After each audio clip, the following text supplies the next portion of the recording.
You are listening to Legacy Moments, where we have authentic conversations about life, business, and so much more. I am Dr. Patrice Berry, and I am joined by my co host and mom, Johnny Lloyd. Here, we combine my years of psychological training with her years of business and leadership experience to add value to your day.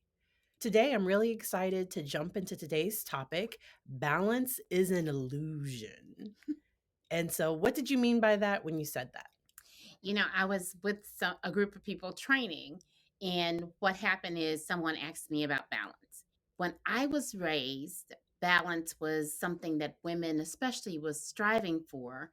They wanted to work life balance. So when you look at that, it meant, and I put quotes around that, it meant that you had everything taken care of at home and you had everything taken care of at work.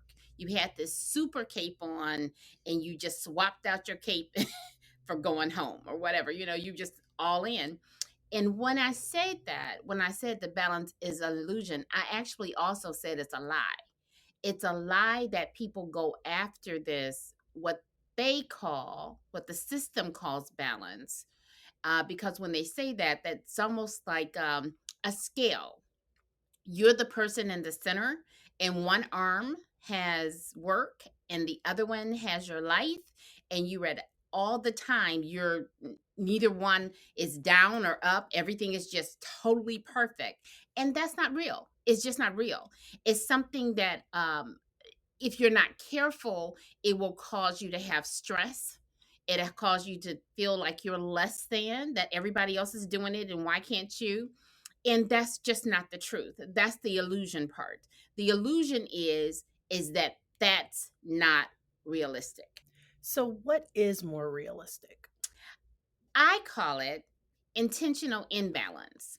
Being intentional about what you consider balance in your life, and think about it as being imbalance. Okay, know what you can't drop. Like there's certain things in your life that are just so critical and they're fragile. Think of it like having a fruit and a glass ball that you're tossing, juggling. There's a couple balls that are glass, and you just can't drop them because if you drop them they'll shatter. And then the other balls, you could drop some of them because they'll bounce back. And then you have some things that are fruit and you want to keep them up because they're feeding you. There's something that you can use in between that help feed you, right? And the key with that is knowing that everything's not going to be perfect. So you can't look at your child and say, well, today is not the day that you need to get sick, or look at life and say, I'm not interested. I'm not going to participate in the pandemic or a crisis is happening. That's not true life. Life happens. So how do you balance it? How do you say, these are things I want to toss? I'm just not going to deal with those things today. They're not urgent. They're maybe important, but they're not urgent. Nobody's. And then these are the other things. And I'm going to ask grace or get help on the others. And I think that's what helps. I like that because I like to take a breath in those moments. So when those things happen, when I get the call that I need to go pick up my son and I have 3 or 4 sessions still scheduled, he is the priority. And if I need to go pick him up, then I'm going to reschedule everybody. I'm going to rearrange it. I might end up picking up some hours on the weekend, or it might work out that these people can wait a week and I can see them next week, but that at this moment, I'm going to be intentional about that most important thing. And then that there are other times that I might, for the moment, be a little imbalanced, that I might be doing a little bit more work than I am spending time with family. But it's not so out of balance that I'm not still cultivating those relationships and investing that time. And so I know for me, sometimes what slacks off might be some of the housework. Or my child, because he's young and he doesn't know, he might enjoy helping me out with washing dishes, or he might be able to participate. We're doing it together, and I'm also doing a major task. And so being intentional, and it reminds me of this box. I forget the name of it, but it said, is it urgent and important? Is it urgent but not important? Is it not urgent and important? or is it not urgent, not important? And that not urgent, not important, that's really the ones that, okay, that can wait until whenever I have time for it, just so that you're really scheduling what are those most important things. And this follows our conversation about motherhood. We've had a Mm, few different conversations here on the podcast about being a mom and trying to balance things. And they've done studies. And during the pandemic, a lot of women, and there are men too, but a lot of women have taken the caregiver role. They're the ones helping children with their homework, their schoolwork, and all of those things. And I think people knowing that there are times that they might need to step back and use a lot of those resources. Because I like that you ended with asking for help. So I know for some people, what is best for them and their family is for their child to safely return to school for a few days a week. Or looking at the fall, they're looking at their child returning to a full day. For some people, their child is doing well online and they're looking at keeping their child online and they're able to manage and work all of those things. And so, not comparing what yes. you're doing to somebody else. And that's critical. So there's two things I like to jump in on. One is don't compare, because that's unhealthy. You don't know anybody else's stuff. You only know what you think you see, the illusion of their life being perfect or whatever you're thinking, right? That part.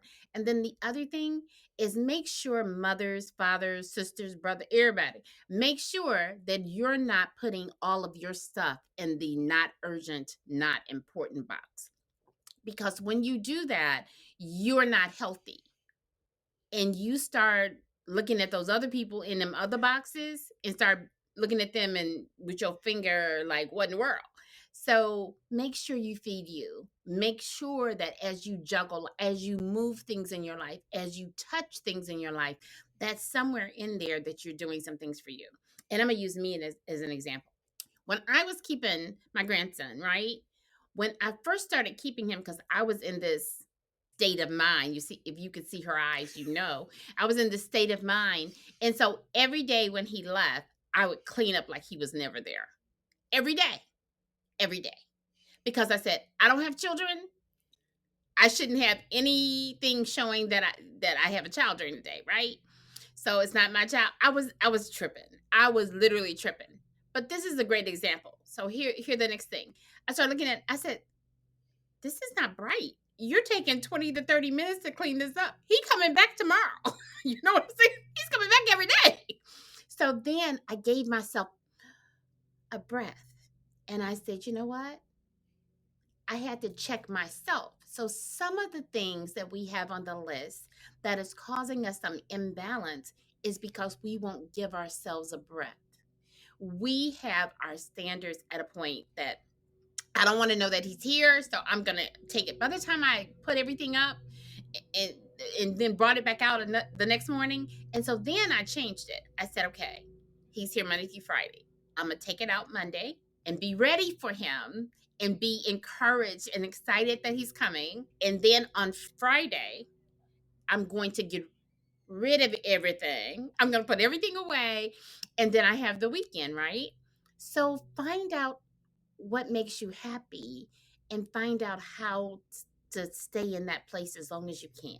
And when I say that, remember I said what makes you happy.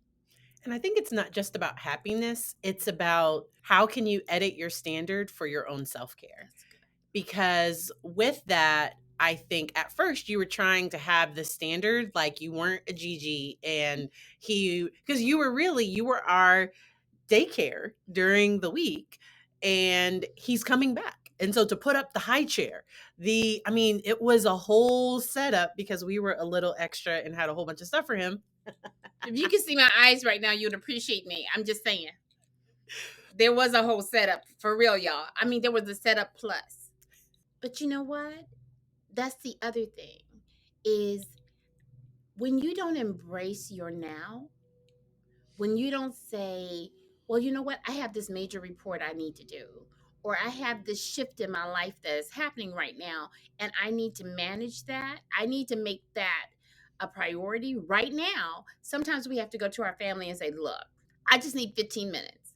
when I come in the house, I need 15 minutes. If I go straight upstairs, it's not a good time. Don't do it. Don't do it. Give me 15 minutes. I'll be back down. Everybody's going to feed, eat, whatever. But find out the place that gives you the greatest balance. So you have a few moments to, I don't want to say code switch. What word am I looking for? Decompress. Decompress. I love that. Decompress. Because when you're pressured, you not one little thing could cause you to go off and say, do, or act in a way that is not what would support your family, and then would take you, then you have shame, blame, all those other things that you're dealing with, and so you don't want to be there. So look at that as a potential. So yeah. And the way that I like to look at emotion regulation is that Mm, sometimes throughout the day, it's like we're a Coke bottle and life is shaking us up. that's good. And mindfulness is just experiencing just a little bit of it, just twisting the cap just a little to let a little bit of pressure out.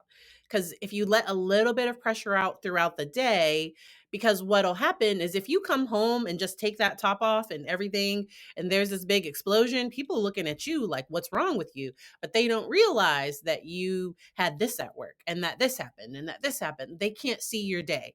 I would also like to say the same is true for children, Whoa. that often we don't know what's happened during their day. And so when they come home with the attitude, maybe they also need some time to decompress and kind of unwind from their day, and practicing mindfulness. And mindfulness is about being in the here and now, because anxiety can pull me into the future, the what if this, or what if that.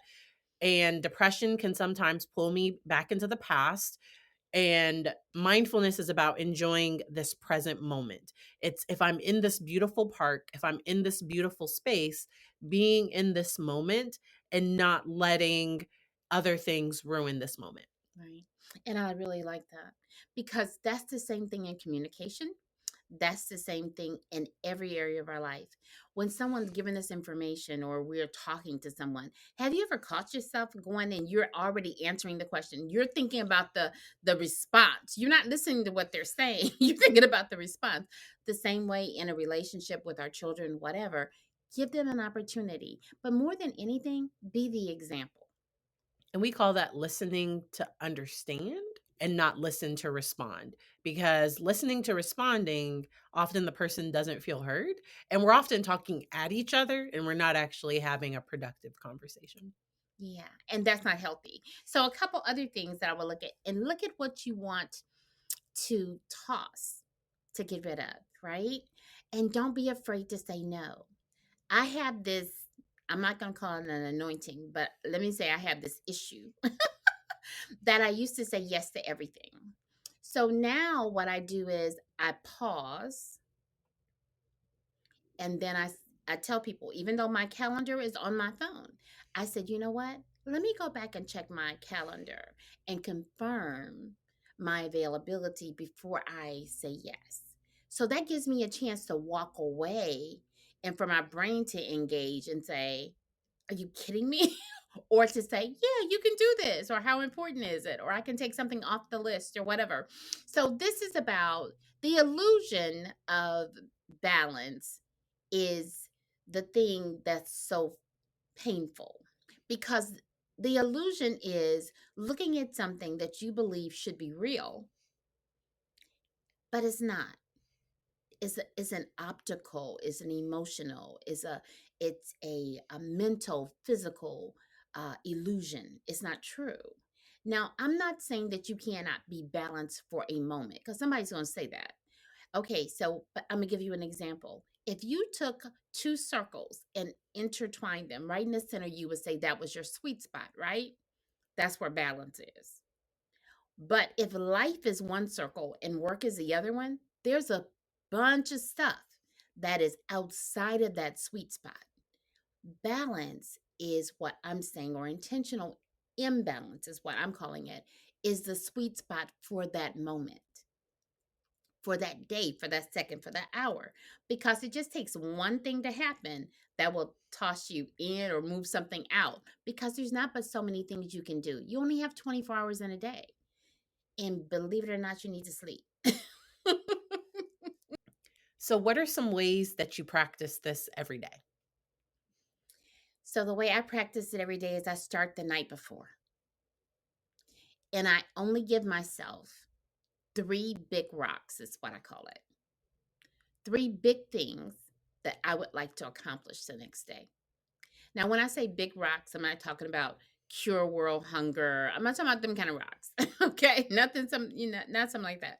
I'm saying the rock tomorrow may be, let's wash your hair. That may be a big rock for me. And I know people say, well, that's small. That's something small. Well, if I've been putting it off for 2 weeks, it's big. Or it may be taking a walk. That's a big rock. That may be a big rock for tomorrow.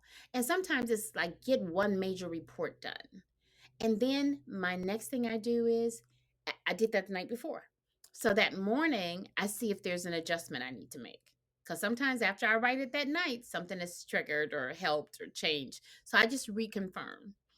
And then that doesn't mean that's all I'm going to do that day. That means this is a good day when I accomplish these three things. Today is really a good day. So I try to knock those out as soon as possible. So then I have more to breathe. Now the other thing is I stop letting make other people making their priorities mine. Now if you working for somebody, that may be a little interesting. However, ask them a question. If they gave you 50 things, I like what you said you did before, is you say, okay, no problem. Okay, so which one of these things over here would you like me to readjust the priority on so I can fit this one in? And then when they look at it like that, they say, wow, I didn't realize you were doing all that. Or they may say, oh, well, you can move those two things. Matter of fact, we're not even doing that anymore. Oh, okay. So you see what I'm saying? So you never said no. You never changed your face or your attitude. You're positive about it. When I say positive, you positively know that you only have 24 hours in a day. So you just asking them to adjust it so that it fits their priority. That's the key. So what would you like me to adjust so I can maintain your priority? So that's one of the things. And the other thing is I take a moment to breathe. I look at it and I take a moment to breathe. When I feel myself being stressed or overwhelmed, I step away for a moment and whatever you do, go get coffee, whatever, but take a moment to breathe. And then the last thing I would say is I look at what I can take off the list. I really like that one because sometimes there might be something on the list that doesn't have to get done that day. And maybe something new popped up that I need to take care of as soon as possible. I really like that, especially with the breath too, because when we start to get stressed, our brain goes into fight, flight, freeze, or fawn.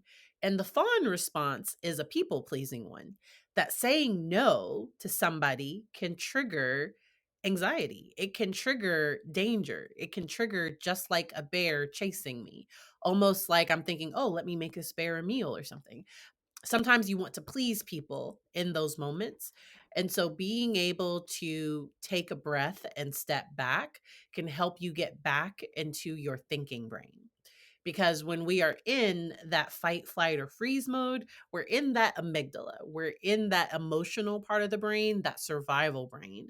And we don't make very good decisions all the time there because the goal is just survival. The goal isn't balance, self care, any of those things. And so taking a breath and then being able to come back. And when you do start to set new limits with people that are used to you saying yes, you have to be prepared that they are not going to like it. Absolutely. And yet, this is needed. And that really shows you that you need to do this anyway. Now, there will be a small percent of people that will just be surprised and it will be fine. But there will be some people that will be put off by this because they were using you for a time. And now this doesn't work for them, but they have to readjust if you're going to hold true to your boundary. And what I tell people is this. I said most people want to control somebody else, right? Most people want to say, if I could control them and they need to do da da da da da, and you want to change someone else. That's what most people sit down and say. When you have you read something, you say, oh, this is great information for Bobby or Sally. They need to know this. No, I need to know it. So the person that you can change is you. That's the only person that you have the power, the capacity, and the capability to honestly transform or change. But check this out. When you change, everybody else changes. When you start saying no or not now or whatever, or you start including your children in the cleanup plan, or you started teaching your children how to cook and prepare little things so that you can have a little break sometimes, or you start doing whatever it is you want to do to give yourself a little bit more space, it's going to transform everybody, because when you change, everything in your area or your sphere of influence is impacted by you changing. So don't look at somebody else and say, well, as soon as they change, and no, you change. And change in a positive way. Don't look at other people and say, well, because you've been da da da, blaming somebody else. It's not about that. It's not about your past. It's about right now, being in the moment, and realize that every now and then, even though I said I have this thing that I do now and say, well, let me look at my calendar, sometimes my mouth engages before my before my brain engages, and I say yes. And I thought, Trick, I wasn't supposed to say yes. So give yourself a free, like, it's okay, you might have messed up, but remember, you're moving in a new direction. So don't blame yourself, don't push yourself to the point that you're looking in their shame, blame, or whatever. Look at the look at this. This is a shift that is for your well-being and for the well-being of everybody in your space. That living balanced means that nothing is moving. That's the only time that you really balance is a place of stagnation. Because if work was perfect and nothing could change at work, right? If home life was perfect and nothing would change at home, now I have balance. But as soon as something happens at home or something happens at work, then you got to do the teeter totter, you got to shift some. So it's not, life is not stagnant. It doesn't stay in place. And so that's the illusion that I keep on addressing. So look for imperfect imbalance.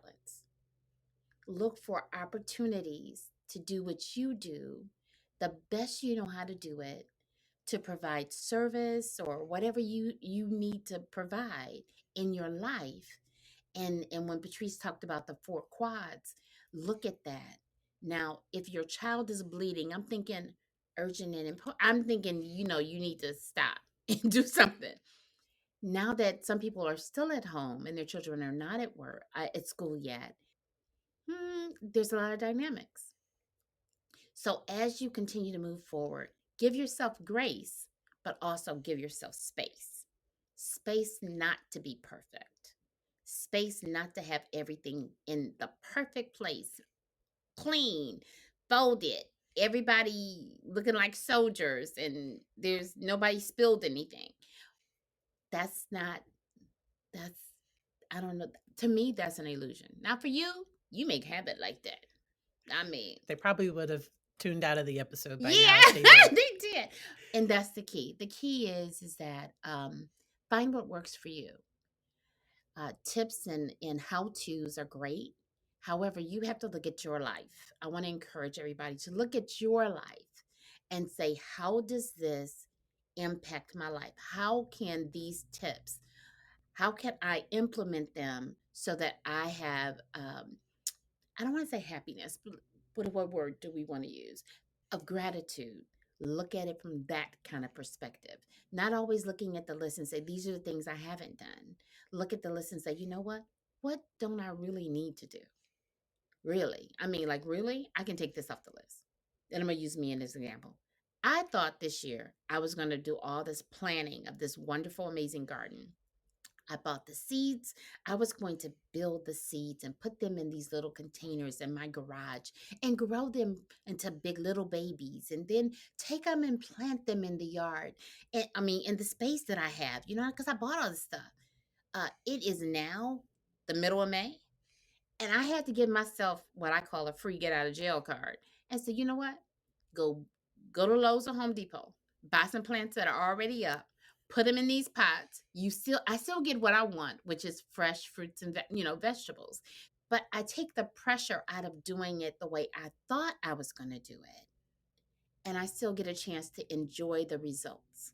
Does that make sense? I like that. I hope that the one thing that you take from this is that it's okay to not have things in perfect balance, that there's never going to be perfect balance, that what you might strive for is just for it not to be all work and no home, that there is some that you're kind of teetering. Maybe that it's not this perfect balance, but just that it's not so out of whack that you're not attending to those urgent and important things. And I really like that we talked about asking for help. Mm. And then that's where you look at your budget sometimes. So, something that I know helps us, and not everybody can do this, but having somebody that cuts our grass or having some things that we are able to take off of our list. And there are lots of little kids that are going to want chores. They're going to want some extra money for the summer. And being able to find ways to take things off of your list that can be within your budget, I think that can be really important. And as things start to open back up, as people start to do more things, being able to know that it's okay if you're not ready, because it's been kind of nice the last year to not have to do that much, to not have to go places. I know lots of people are excited to do that, and not doing some things kind of help take something off of a list. But now we might have to find ways to move friends back into the list because maybe we weren't spending as much time. And just making time for those things that are really important and that are truly important, I think that can be really helpful.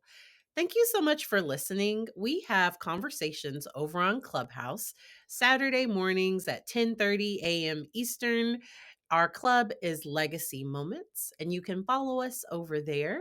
Everything is linked in my Instagram bio at Dr. Patrice Berry, and we hope you enjoy the rest of your day.